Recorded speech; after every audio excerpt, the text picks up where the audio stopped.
मेष लगन। जिसका जन्म मेष लगन में होता है वो प्रायः दुर्बल होता है।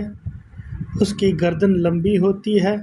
उसके बाल प्राय घुंघरीले और कड़े होते हैं। आंखें गोल और ठेहुने दुर्बल होते हैं।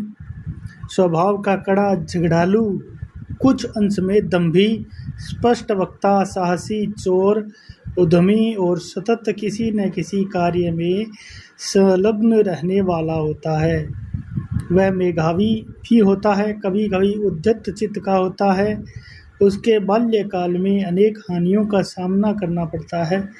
स्वतंत्रता प्रिय और उदार प्रकृति का होता है और ऐसा विश्वास हो जाने पर कि किसी मनुष्य को सहायता की आवश्यकता सचमुच में है तो उसको सहायता देने में प्राणपण से लग जाता है। वह कार्य संपन्न करने में निर्भय एवं निसंकोच होता है।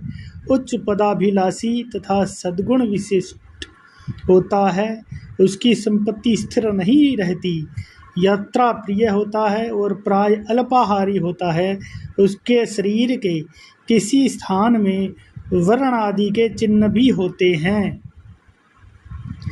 यदि किसी कन्या का जन्म मेष लग्न में या मेष लग्न का हो तो निम्नलिखित विशेष फल का कहा गया है, अर्थात सच बोलने वाली, साफ सुथरा रहना पसंद करने वाली, कठोर चित्त, बदला लेने में तत्पर, कभी कभी कठोर शब्द का प्रयोग करने वाली, बात की बात में क्रोध करने वाली, कफ प्रकृति और अपने स्वजनों से प्रीति रखने वाली होती है।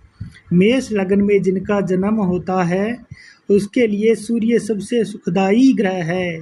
बृहस्पति भी सुखदायी है परंतु सूर्य से कम। साधारण नियमानुसार नवमेश बृहस्पति और दसवें शनि को आपस में किसी प्रकार का संबंध होने से राजयोग होता है, परंतु मेष लगन वालों के लिए बृहस्पति और शनि का संबंध रहने पर भी राजयोग नहीं होता है, क्योंकि पराशर जी का मत है कि यदि दशमेश और एकादशेश एक ही ग्रह हो तो राजयोग भंग होता है। अतः मेष लगन वाले के लिए बृहस्पति और शनि का एक स्थान में रहना किंचित अनिष्टकर ही माना गया है।